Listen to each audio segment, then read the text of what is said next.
in Beantown Breakdown, episode 3, presented by Boston Sports Syndicate, where Boston sports and Massachusetts culture meet. You guys already know the drill, though. We're 3 episodes in. We got this down pat.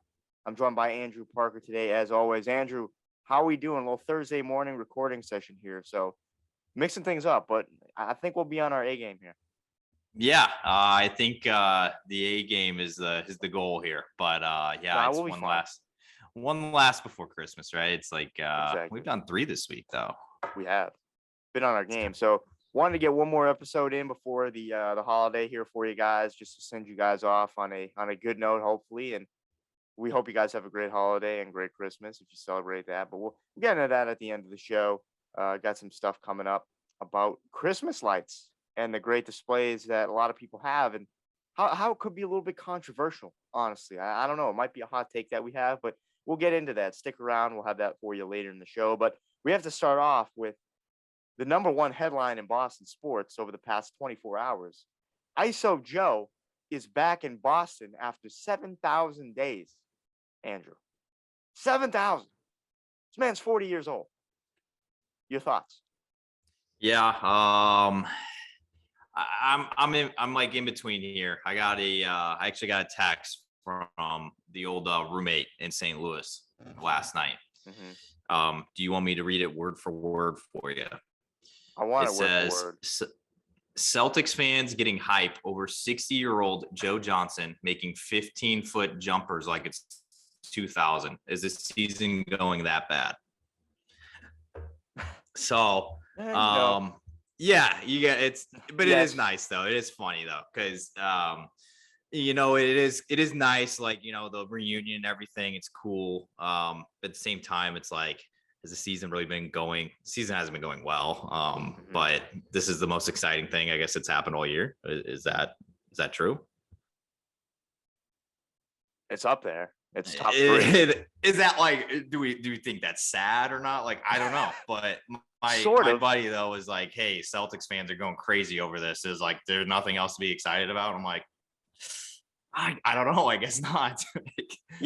Not really. I mean, Tatum's play has been good recently. Like, they beat the Cavs last night. That was a good win. So it was, and ISO Joe shot 100% from the field.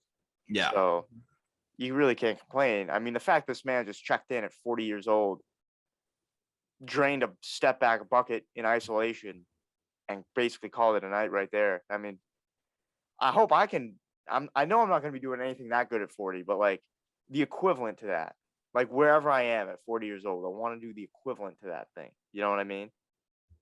Yeah. Speaking of, also, since we're on the Joe Johnson topic, do we still have an update on the CJ Miles thing that you mentioned in a previous episode? Certainly hasn't been good. I think he. Let me pull up the game log here. I think he played 2 minutes yesterday, and he didn't score a point. He didn't play at all against Philly.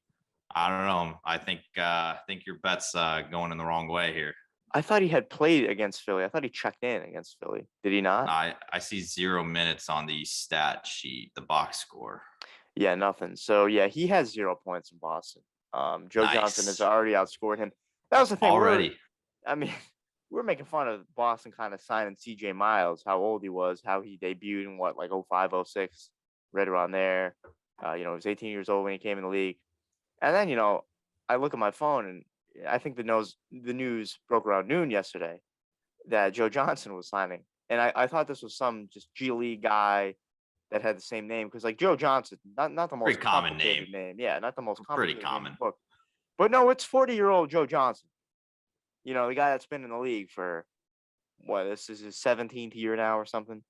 A crazy little stat I saw yesterday about Joe Johnson, that he has been around for so long that when he got drafted by the Celtics, we had 3 first-round picks that year.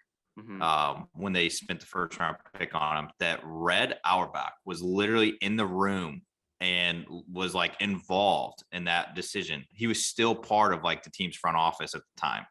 I just kind of got chills a little bit. Yeah. That's like that's like nuts, isn't it? Because when you think of Red, you just think of like, absolute legend, obviously, but For him to still be involved in that, I mean, it's just kind of crazy. Because I mean, he passed away early 2000s. I mean, yeah, it's been a while now. Yeah, I mean, he was involved with drafting Joe Johnson. Like, that's how long he's been around. The fact that Red knew of Joe Johnson, it's just weird.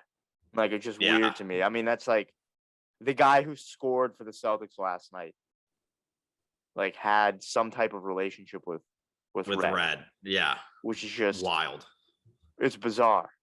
And I mean, like, who knew? Like, this is crazy. I don't think we talk about it. I mean, this is obviously a thing that's going on among multiple teams. Signing these guys to 10-day contracts because they have nothing. I mean, you have nothing in the tank. I mean, you look at the COVID protocol list right now. It's nuts. I don't. It's not like I enjoy it, but I actually kind of like. I don't know. Is it weird to like it a little bit? Like, be like, hey, like, all these guys are coming out of the woodworks now. Like, didn't Lance Stevenson just like land a 10-day contract? And like he did. He had all these guys that are. I see everybody want J.R. Smith back on one, but like he's busy golfing or whatever. But he's in like college. I don't know. It's so.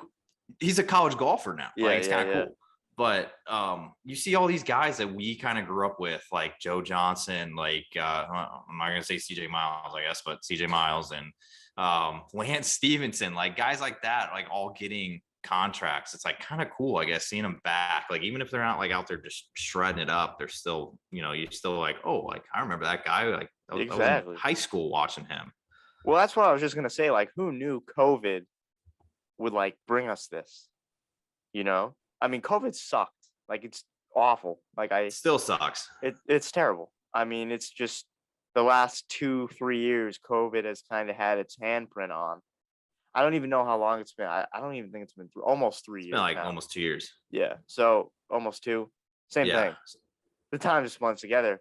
But like, now you have a situation where, yeah, it sucks that it's cutting right through the league and putting these guys out. But at the same time, it's bringing the past back a little bit. And granted, Joe Johnson probably not going to go for like a 30-point game ever again with his 60-year-old knees.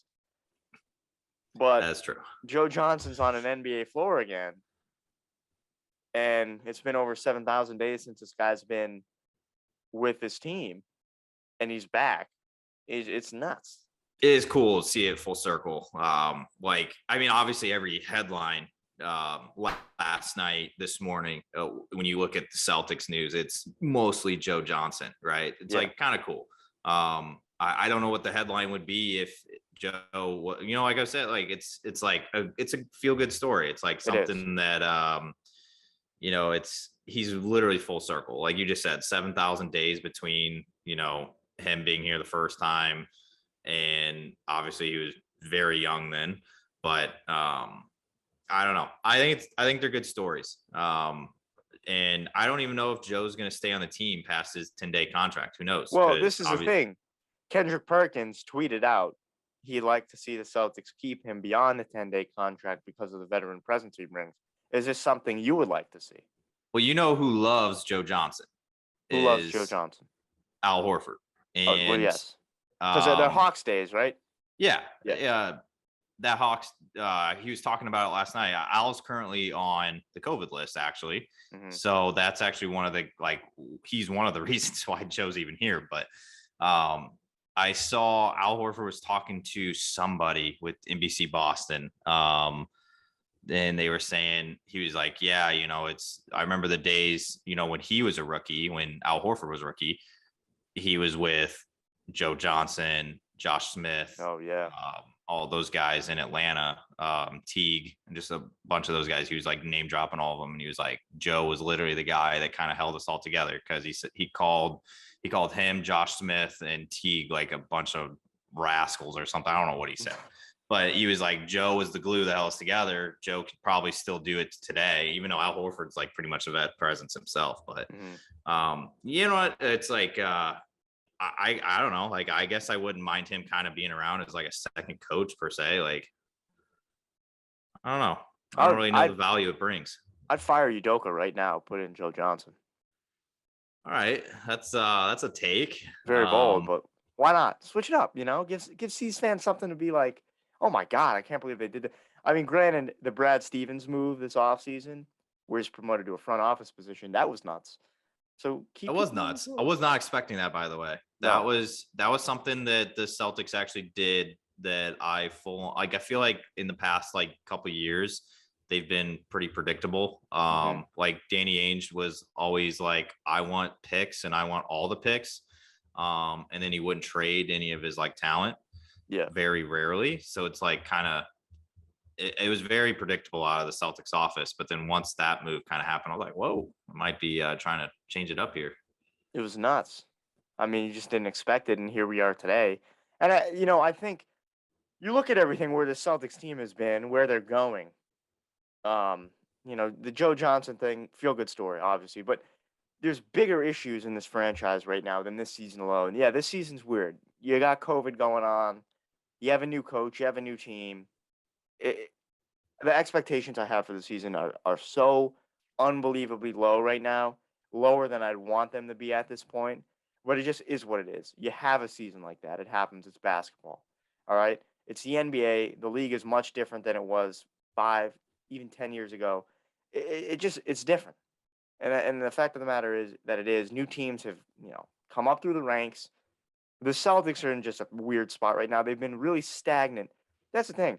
I think Danny Ainge, by doing that whole pick thing, like, hey, I love these picks. I'm not trading anyone. I'm not taking a chance. You see where it's gotten us right now, and it's not a good spot. Yeah, I was kind of just looking at the standings right now. Just currently, the Celtics sit in the 8th spot in the East currently, and they're literally 16-16. They're 500. It's the most 500 team ever. It is really the most 500 team ever. But then you look around them a little bit, and it's like, look at the couple teams in front of us: the 76ers, the Wizards, even I guess the Heat are a little farther up, but. And then you look behind, and it's like the Hornets, the Raptors, the Hawks, the Knicks, like all teams that are like literally right there at the 500 range. And it's like from a playoff spot to out of playoffs, you're talking like 2 games right now. Yeah. And that's probably I'm willing to say that it's going to stay like that probably to the end of the year. I don't see any of these probably a couple, but I don't see most of these teams like being away from 500 ball because watching the Sixers like when we played the Sixers, they're obviously a very average team as well, and the Raptors and Hornets and all, they're very average teams. So I don't know if the Celtics are even gonna end up like, if they keep this up all year. It's like, they get a good win last night against a better Cavaliers team, but it's like then they lose to the Sixers the game before that. It's like, I don't know if do you think they're going to be in the playoffs at the end of the year? I have no idea. I mean, it's tough. Like, again, you got to keep into account the COVID stuff. Who's going to be around, who's going to be healthy, what a roster's going to look like come that time. But yeah, just like looking at the standings right now, I still don't believe in Cleveland. Believe it or not. I mean, they're a good young team, but do they have the personnel to last an entire season, or are they going to? Yeah, they did just get hot. I mean, that's true. The thing. So I don't know if I believe in them. Miami, I do believe in at full health.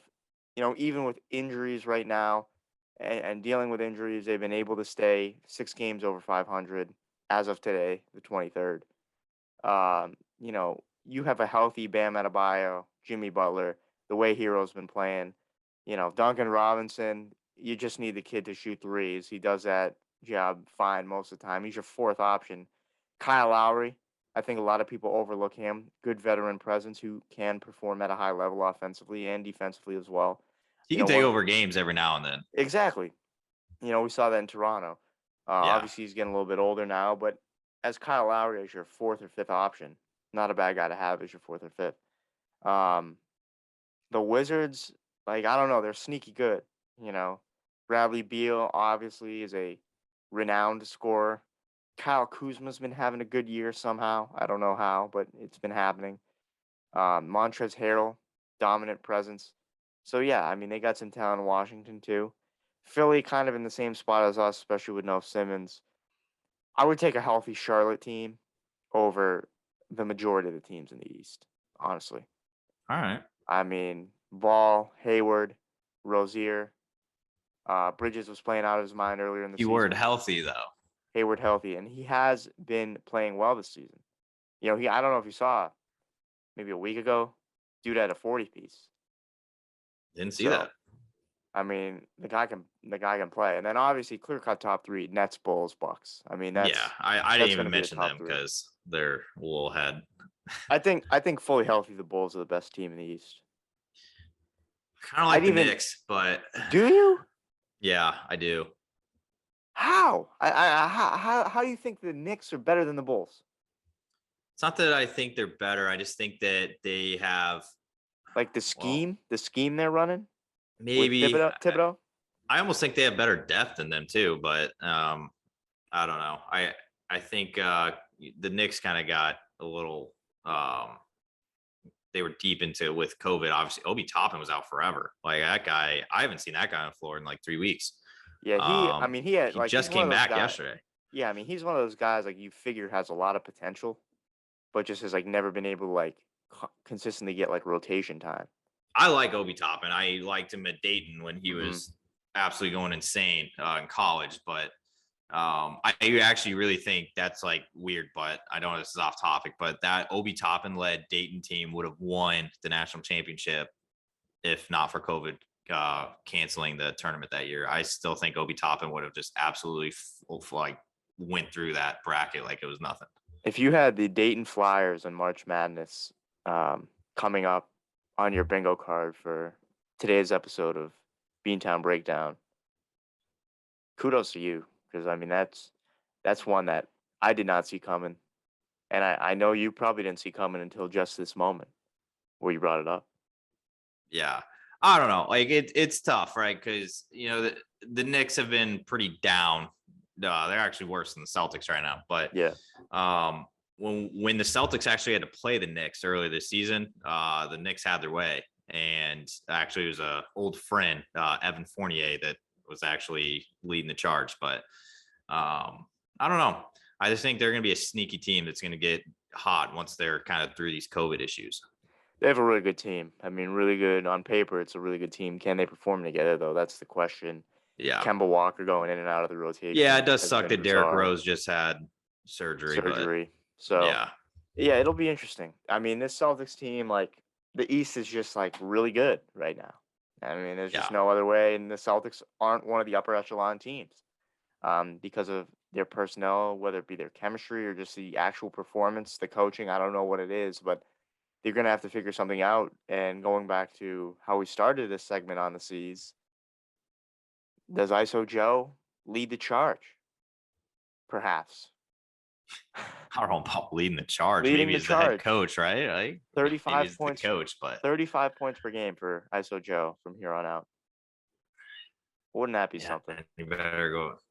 If you're predicting that and it's true, you might want to go get one of those mass lottery tickets we talked about last episode. But and what town should I go to? Come on. Yeah. All right. So what's up next? We got Pat's Pro Bowl selections: J.C. Jackson, Judon, and Matt Slater.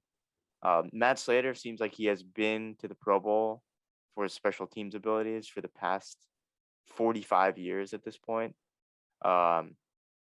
I will always say that man is the best special teams player in the NFL, and no one recognizes it because it's special teams and it's Matt Slater, and it's not, your big name guy. I mean, he's been overshadowed by the other names in New England for years, and obviously it's going to happen. But the guy I really want to focus on here is Judon and the impact that he's made on this New England Patriots team.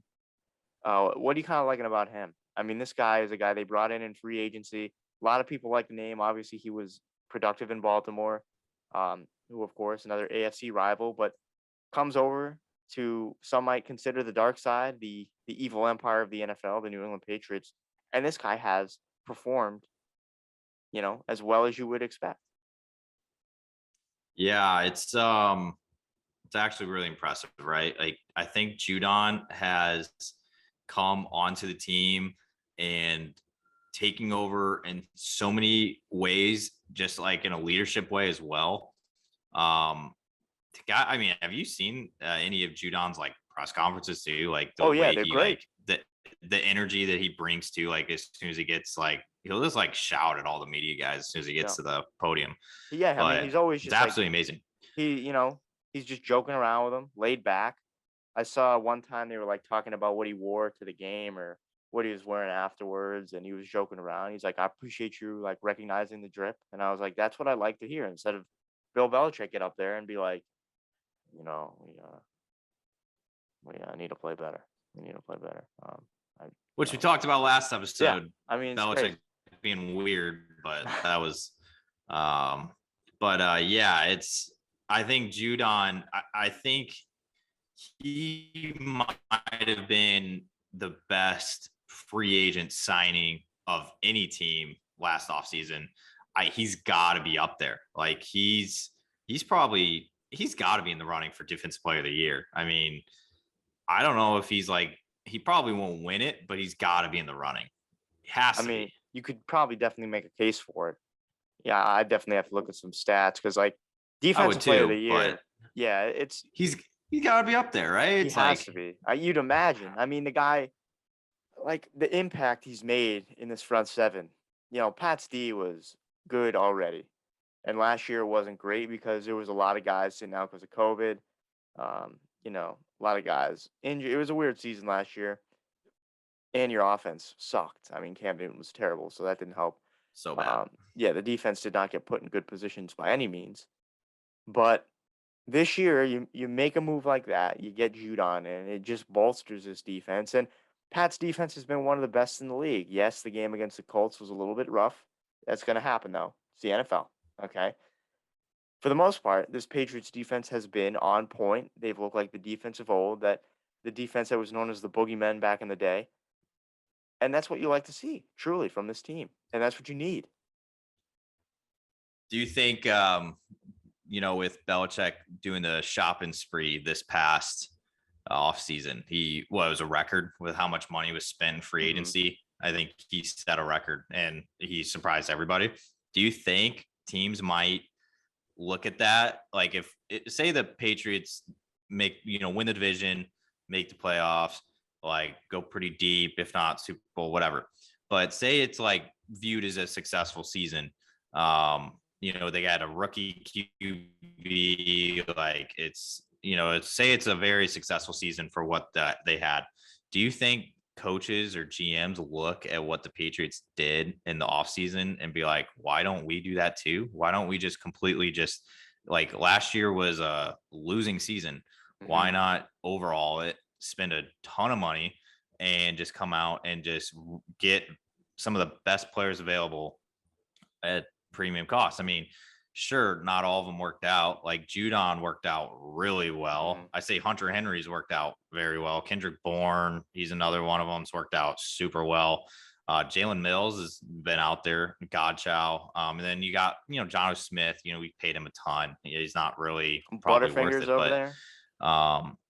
Yeah. And it's like, you paid Nelson Aguilar a ton. It's just like, I don't know. Like, I don't know why other GMs wouldn't look at what Belichick did. And he's like, even, he hit on Judon, Henry, Godchow's been pretty good. Jalen Mills and Bourne, but it's like, I think it's just like, you got to go for it. You had a losing, if you're a team that has a losing season the year before, it's like, why not just go for it? Like, I don't know. I think they may have set a new standard. I don't know. Maybe they're just like following the New York Yankees like concept of like, we'll just spend money on everybody. But I don't know. They very well could have. It doesn't happen in the NFL. That's what I'm saying. It doesn't, especially for the Patriots. But, when he was doing that, I was like, wow, Bill is definitely not like this. I mean, the Pats are definitely not like this. How are they doing this? But then I remembered this is a team that's been dominant for the past 20 years. They haven't had to. Like, you haven't had to switch anything up. You had Tom Brady behind center. It didn't matter who he was throwing to. He'd be having a good – think about this. He made Danny Amendola look like a wide receiver one at times. Oh, yeah. Danny Amendola, yeah, he was decent. And Edelman, I mean, come on. Like, Edelman was a quarterback in college. Like, exactly. He's heard it a million times. It's like – I mean, these were guys that definitely had talent, but they don't have that type of success elsewhere. without Brady. No. I mean, you look at Amendola's career after Brady, it was nothing compared to what he was in New England. So you didn't have to worry about getting guys. You could throw anyone in there. And the Patriots did go out and get guys, but it was very small names. It was guys that you knew what they were there to do. They were there to catch balls from Brady. This offseason, Belichick had to go and get some playmakers. That's what he had to do, and that's what he did. And maybe this is the Bill Belichick that's been there all along, a guy who goes out and is willing to spend money. We just didn't see it because we didn't need to see it. You didn't need to go get assets before. I mean, I just had a really bad thought, and I'm really hoping that it's I need your input on this. Let's go. About the spending spree. Somebody may have already probably talked or covered this at some point since the spending spree, but do you think Bill spent all this money because, well, one, they had a losing season last year, but do you think he kind of just, went to Kraft and was like, hey, I got 1-2 years left in the tank. If we don't reload now, and we just just go into this offseason and maybe just sign, 2 of those guys, 3 of those guys. If we don't reload now and get in contention, I'm going to retire in 2 years anyway. So it's you might as well just get the last out of me in these last 2 years. I'm hoping it's not he's getting old. He's 70. Yeah. But I mean, it's a valid point. What if he did that? What if he was like, hey, Bob, I am hanging it up in 2-3 years, and we had a losing season last year. I don't want to have a losing season again. I would like to compete every year while I'm still here. So let's spend the record number on free agents, so that way we are in contention. So that way I can go out on a good note, and I can help you hopefully bring in another Super Bowl before I leave. I mean, it's a valid point. It's reasonable. It's rational. The thing is, my mind doesn't fathom what a Belichick ending looks like because I don't know what it is, Yeah. He's been in New England my entire life. It's all I've ever known. You just can't imagine what the end of Bill Belichick's coaching career would look like until it actually happens. That's exactly how Brady was when people were like, oh, do you think Tom Brady is going to go elsewhere? I was like, no, there's no way. There's no way. And they're like, oh, this is kind of what the end looks like. And I'm like, no, we're fine. We're good. And then you wake up one morning and Brady announces he's done with the Pats. And you're like, oh, my God, that is what a Tom Brady ending looked like. Yeah. So what does a Bill Belichick ending look like? We'll have a better answer in 10 years. Maybe this was it. Maybe the spending spree. Maybe 10 years from now, people will be saying, do you remember that spending spree that Bill Belichick had right before that was the first signal? Yeah. You're always going to know more about the situation after the fact. Sometimes something will be hitting you, punching you right in the face, and you won't even feel it. Yeah, it's weird to think about, but it's I don't know why else he would have, because he's never done that before. And I think you're right. He's never had to do it, but because they actually draft super well. Yeah. They're very good at drafting and developing players into the Dante Hightowers, the Chandler Jones, the Rob Gronkowskis, all those guys. Right. So it's they're very good at it. And Bill's been a great developer of his players, but at the same time, it's man, he did just have a losing season. He may have just been hey, we got to do this. We don't have guys that can step in and develop right now. Obviously Brady left. He's he drafted the next Brady, Brady's heir, not the next Brady, but he drafted the guy who's going to replace Brady. So Could he's be. Well, that's far-fetched. Very. But yeah, he drafted the guy that was going to be take the reins, Cam Newton, whatever. That was just a gap year. But he drafted the guy that was going to replace Brady, and he's all right, we got to do this now. And I think he saw Mac was good enough to not lose games by, throwing picks or whatever. But I don't know. But I'm not excited. I'm not excited for the end of Bill, because if you look at all of Bill's disciples, they call them, all the coaches that were underneath Bill that went to get head coaching jobs elsewhere, not great. And think about all those guys like Matt Patricia, Joe Judge, Bill O'Brien, all those guys that were here Brian in New England Flores were like, Brian Flores is doing okay. He's fine. I mean, Dolphins, they're on a nice winning streak right now. Yeah, they are. They're like the hottest team in football right now. But it's just like, Josh McDaniels, sure, he's been here forever. You think he's going to take over head coach after Bill, but it's like, what if he's just like Bill O'Brien, or like, what if he's just like Joe Judge, where it's like, they do really well in New England, but it's like Matt Patricia had one of the best defenses in New England, like hands down. And then you think he's going to go to the Lions, and he's like, oh, he's going to incorporate Belichick's style and everything. Like he knows it. Mm-hmm. And then he goes and he's like, terrible. No, I don't know. Like, it's scary. I don't think I'm ready for like the Josh McDaniels head coach. And please stop saying that. The only guy I'm good with as next head coach is Steve Belichick. I'd be fine with that too. Because that's like you at least get the younger Belichick, That's what I'm saying. I'm telling you right now, if we ever have to witness a New England Patriots team that is run under Josh McDaniels, sorry. Josh Daniels. I don't even want to say his name correctly. That's how much he disturbs me. If we ever have to watch Josh McDaniels have complete control over the New England Patriots, I'm going to lose it. That's the plan. It's the plan. I know it probably is. I'm not going to – I can't. Why else would he have stuck around? I was just going to say, there were so many rumors about him going here, him going here, him going here. Well, he signed to go to Indianapolis a couple years ago, and he burned him at the last second. Yeah. So he's definitely like next in line. Which is just when he is a coach of the New England Patriots, Brandon Bolden better be your first round draft pick in fantasy leagues, because this man is about to rush for 300 yards a game. He's going to get like 18 catches a game. That's what I'm saying. Pats are literally going to go for 212 yards a game. Every single one of them is coming either from, the receptions or the rush yards of Brandon Bolden. There's just no in between. But I don't think Brandon Bolden's like a bad player. I think we talked about this last, but it's like he's just funny. He's just the fact it's Brandon Bolden. It's like, dude, there's got to be a better Brandon Bolden was very good on his special teams role. Very good. He's been a core special teamer forever, but it's like what are we doing? Like, we can't have him. It's the same thing. Like if you had Matt Slater catching balls, exactly. Why is this happening? Matt Slater's position is wide receiver on the roster, but it's like he's not really a wide receiver.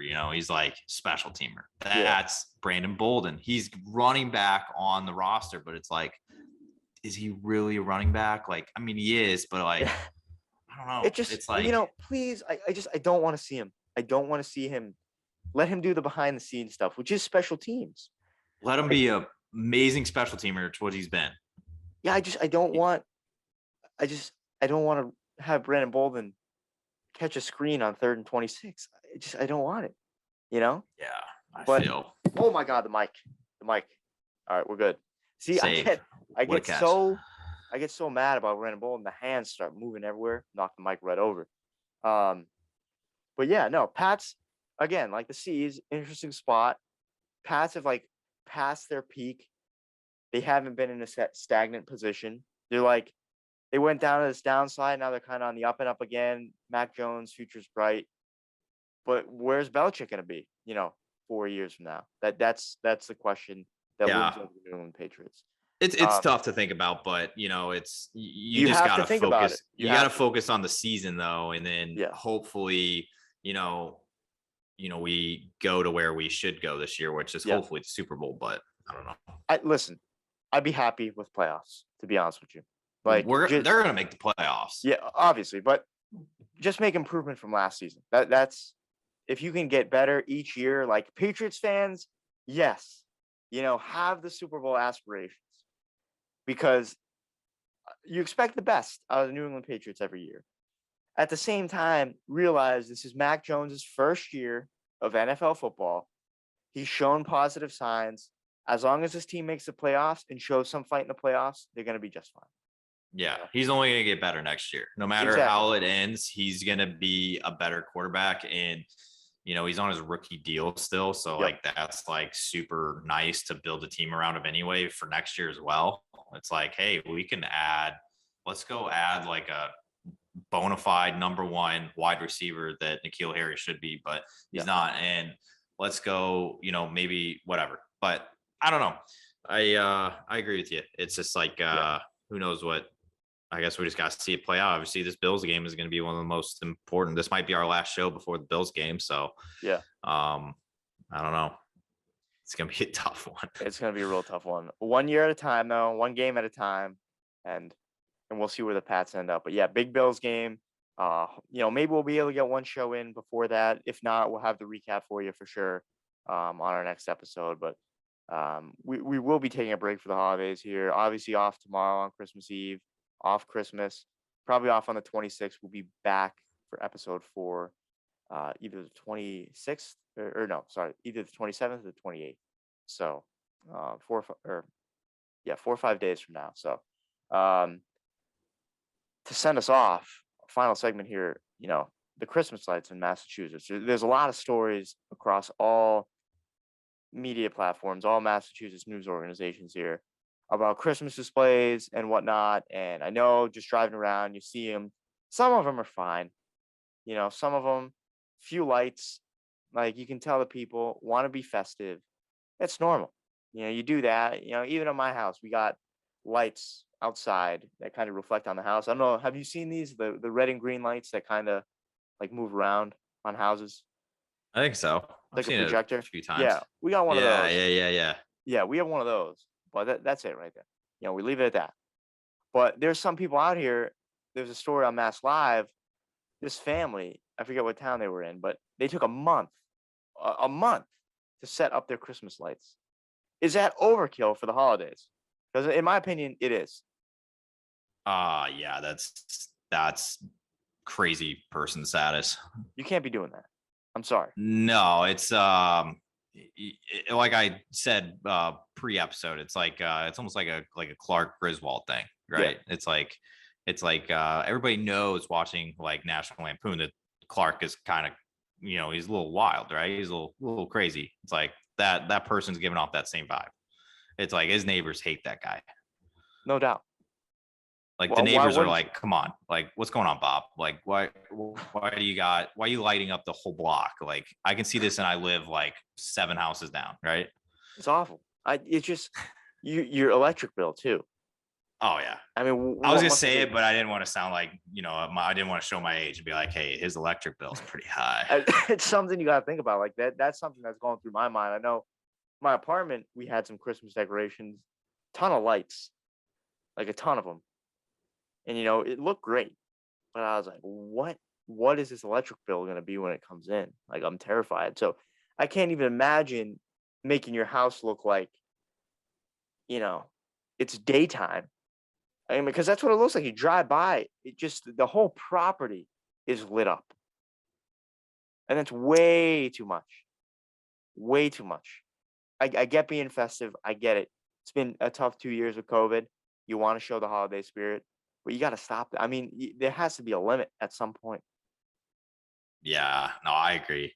I actually have a little segment to end this off here. Just some final thoughts. Let's do it. I'm just gonna kind of empty out some thoughts here. Just very quick ones, little quick points over just anything that I have been thinking of. But let's see. Bruins, by the way, still haven't played a game since our episode, but they had 3 players come out of COVID protocol. So that is huge. Brad Marchand, Craig Smith, Patrice Bergeron all cleared it. So that's a big win for us. Key pieces as well. So that's obviously huge. I mean, literally all the scoring just came off. The biggest pieces, pretty much. So. Yes. So that happened. Enos Freedom just went into COVID protocol today. That when was just this happened? About 20 minutes ago. So during the show.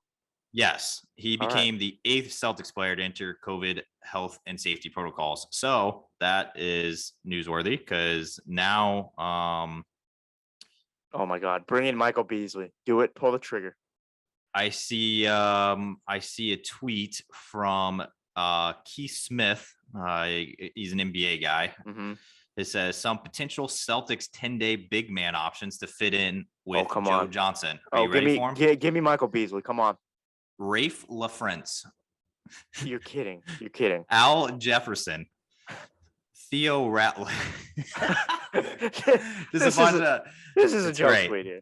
Yeah, I thought it was going to be I think it's going to be legit. No. It's like to fit in with Joe Johnson, right? It's like, but it's kind of funny. Rafe LaFrance, like, come on, how long has it been since you heard that name? But yes, Enos Cantor Freedom is now in health and safety protocols. Red Sox targeting 2 right-handed bats. I know that they're not allowed to sign anything, but pretty reliable source with I'd say Carabas is mostly reliable. I know he's a big dreamer, but he's reliable. Nick Castellanos, Chris Bryant, both would fit in well. They can play multiple positions. Chaim Bloom said he needed a right-handed bat. I don't think Kyle Schwarber's coming back. So who knows? That could be something. News to keep an eye on right there then for sure. Yeah. I mean, Chaim Bloom ended his last press conference before the lockdown with, hey, we need a right-handed bat. We have a lot of lefties. And then they're like, oh, so who? And then the lockout happened. So they haven't been able to be like, hey, Chaim, who's the right-handed bats you're looking at? Yeah. But it's looking like it could be a guy like Castellanos that can play multiple positions. You know, he can play first, he can play right, left, third, or Chris Bryant that can also play multiple. Chris Bryant played like every position last year. So I know Chaim Bloom loves those guys that can play like literally like a Kike Hernandez that can play literally everywhere. So yeah, I don't know. Keep an eye out for those guys. I know there's a lockout, but whatever. Some Red Sox news, I guess. And then, whoever wins the Patriots game is going to probably win the division. So no pressure. That is good stuff right there. That is final thoughts. Good stuff to close the show. Really valuable information. Honestly, you got the breaking news right in there. I know. I saw it come through and I was like, I didn't want to interrupt you in the middle of our Patriots one, but if it would have came in the middle of the Celtics one, I would have. But of course, we're most up to date now. So, we're as up to date as we can be. I'm sure some more stuff will drop in the coming hours before the actual episode's posted, but especially if the Celtics do make a 10-day move, a 10-day contract move. I think they have to, because I saw that they're pretty low on bodies right now. Yeah, they're gonna. I'm telling you, man. I'm telling you. I just want everyone to know, no one has been signed as we are recording right now. Michael Beasley is showing up somewhere in the NBA. He has to. He is literally like a ghost of Christmas past. He has to come from somewhere. That dude always comes out of the woodworks when tragedy strikes. I'm telling you. Okay, we'll keep an eye on it. I'm telling you. How about I know Celtics don't need a little guy right now, but like Jimmer Fredette or something. Come on, bring someone. He's balling in China right now. He is going crazy. He's never coming back. I wouldn't either. He's dropping like him 40 a night. Yeah, he's dropping. Is he still with the Sharks? I think he's with Shanghai Sharks. Yeah. Man, that's where everyone thought Kuzma was going to be. But he's doing good in Washington right now. So, interesting stuff. But Michael Beasley, mark my words, folks. Michael Beasley is coming back. And that's my final thoughts right there. But, Andrew, I want to say to you, it's going to be a little bit until I see you next 4 days, which really isn't too long. But Merry Christmas, my friend. Merry Christmas. Yeah, Merry Christmas to you too, man. It's been real. I know. Good to be back. 3 episodes in the books now. We'll have episode 4 for you after the holidays. So we're wishing all of you a very happy and healthy holiday, whether that be Christmas or anything that you guys are celebrating, and New Year's as well. We should be back before the new year, but we hope we hope you guys do. I'm already getting ready for New Year's here. We hope you guys do have a good one. You can follow us on all our socials. They're right below in this beautiful border that we have now for the episodes. I'm sure you've seen it already on our socials, but now we're using it for the episode, so we don't have to run down all of the socials. You can just take a look below and follow those. So make sure you go and do so. We really appreciate the support. Thank you for all the support that you guys have shown so far. It's been fantastic. We've been having a fun time here on Beantown Breakdown, presented by Boston Sports Syndicate. So until the next episode, we'll see you guys. Enjoy the holidays once again. Take care, and we'll see you guys back for episode 4.